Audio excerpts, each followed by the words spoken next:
Guys, good afternoon. I am Motors L6. Very fast, super high-tech, huge battery for as much as 130 kilowatt hours, with a range of over 1,000 kilometers on the CLTC cycle. This car's autopilot has passed a driverless moose test at 70 kilometers per hour.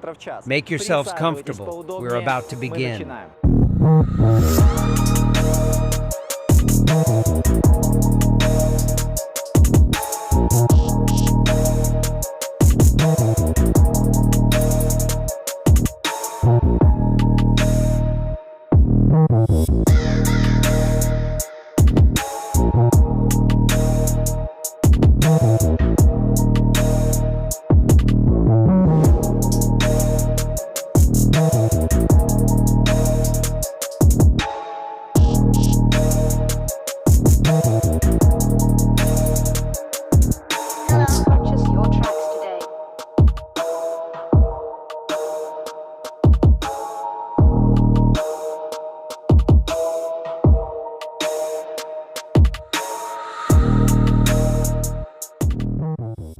A total of 28 camera lidar sensors, super advanced autopilot. Honestly, I've never seen anything like it. 70 kilometers per hour driverless on a moose test. It must be some kind of miracle. Next, suspension. There's air, height-adjustable clearance, total power, four-wheel drive, 2 electric motors, and a total of 788 horsepower with an acceleration time of 2 and 7 seconds to 100. Recently, my classmate Dennis asked me for advice. Should he even overpay for a big battery? If he doesn't drive far, he doesn't go to the highway at all, so he can charge it at home at night like a smartphone to put it on the charger. I've already told you all, I'll repeat it again, and Dennis will hear it too. Battery capacity is not only about range. The most important thing about battery capacity is that you have more power for longer. Because in an electric car, as the battery charge goes down, so does the power of the car. And that's maximally important. The price of the car depends on the battery. With a battery for 100 kilowatt hours, 299,000 yuan. With a battery for 133 kilowatt hours for 330,000 yuan. Both versions are twin electric motor with 788 horsepower. The rear wheels are impressive, 275 by 35 R20. The front is 245 by 40. Continental brakes ventilated all round. The rear wheels are thrusters. The angle of the thrusters is being withheld by the company, for the moment. I don't know why.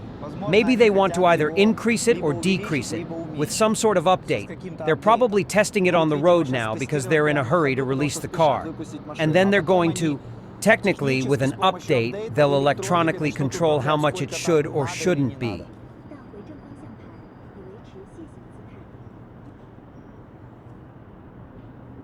I'll tell you something very interesting. You can see different sights here. When you tap here they come. Look at this, 80 kilometers away from me. Some kind of landmark. I can see a TikTok right away. That must be where the swimming pool is. So, what are we looking at here? There's some kind of Disneyland, see? You can plot a route there right away. You can also have her show you the cafeterias around here and see what kind of food they have and stuff like that. It's very good that they've worked on the exterior design. They've copied the aft from the Aston Martin. It's not so obvious here now. If I were them, I'd do the same with the LS7 and the L7. This, like the LS6 crossover, has a small display. You can project pictures and various inscriptions. Here, for example, is the thank you button. Useful, you'll agree. Recessed handles for aerodynamics. However, there's no need to pull on them. You just put your hand in, the sensor catches it, just like Neo, remember? And the door opens. 2,300 kilograms curb weight, double glazing, excellent quality leatherette. That's plastic. It's plastic underneath. 20 in-house made speakers. And look how nice the seats are. There's Nappa leather, but it's only down the center here. Everything else is leatherette. Front is ventilated and heated. Nothing in the back. Based on its top speed, it's a hypersport car. So I've put the seat all the way down. I've made myself a fighter jet cockpit. I can reach the steering wheel. I sit comfortably at a height of 187. However, it seems to me that people taller than me will be cramped. And if they've taken the stern design from the Aston Martin, they did the interior design themselves. And they didn't just draw it. I think it's a very good guess. Let's check for squeaks. There were a few. Not here. Not here either. Well, there's something like... Well, something like a 4. I think it's a 4. There's some moments there. And look how complex the construction is. How many elements. The screens are inserted. It's not a curtain. It's a separately purchased accessory. It's an accessory that goes in. And the sunroof is closed. This is what the sunroof looks like without the cover. The white interior looks like this. I think it's prettier than the black one. It's just ordinary fabric. It's just like the one at Lixiang at Tesla. It's nothing special, really.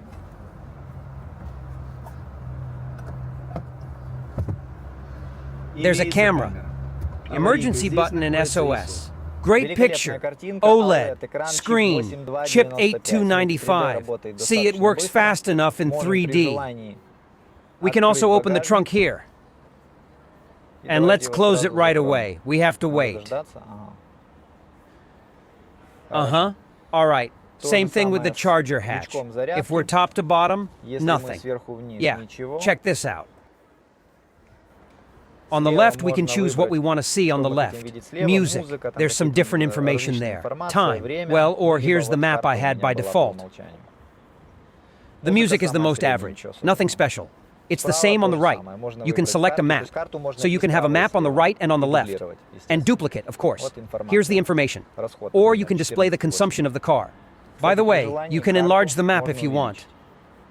If the screens are blinding, you can turn the brightness down. If you do not want to distract yourself from driving and reach here with your hand, you can ask for a voice assistant. 你好，直击。我在呢。屏幕亮度10%。好的，亮度调到1了。 You can turn off all screens. You can turn off just this one, or this one. You can also to change the tint. The screen on the right is for passengers. Here you can watch movies, listen to music. You can also, I guess, this movie, I guess. Yeah, you can flip it to the main screen.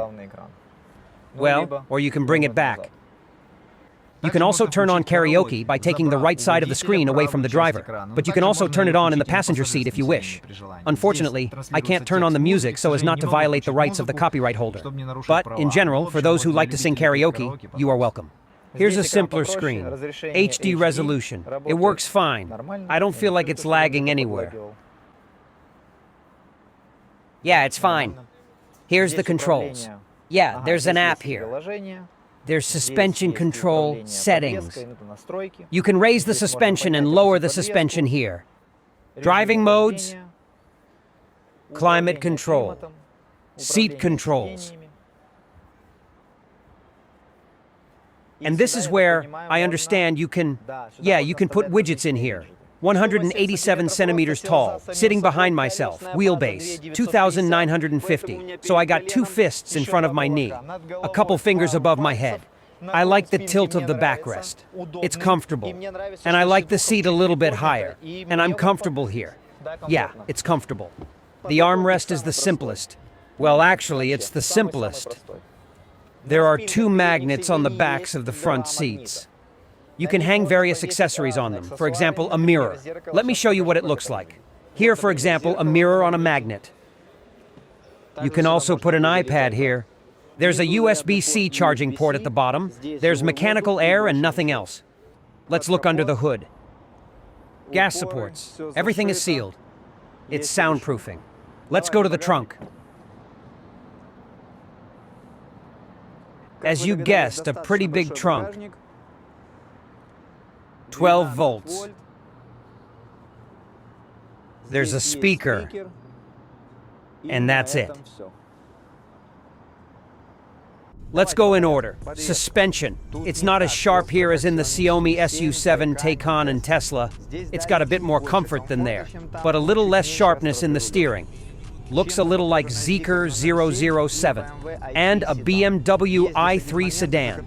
There is one thing here that makes me have mixed feelings about the car. It has the weakest noise insulation of any of the above cars. It's about as noisy as the Tesla Model Y, which became the best-selling car in the world in 2023.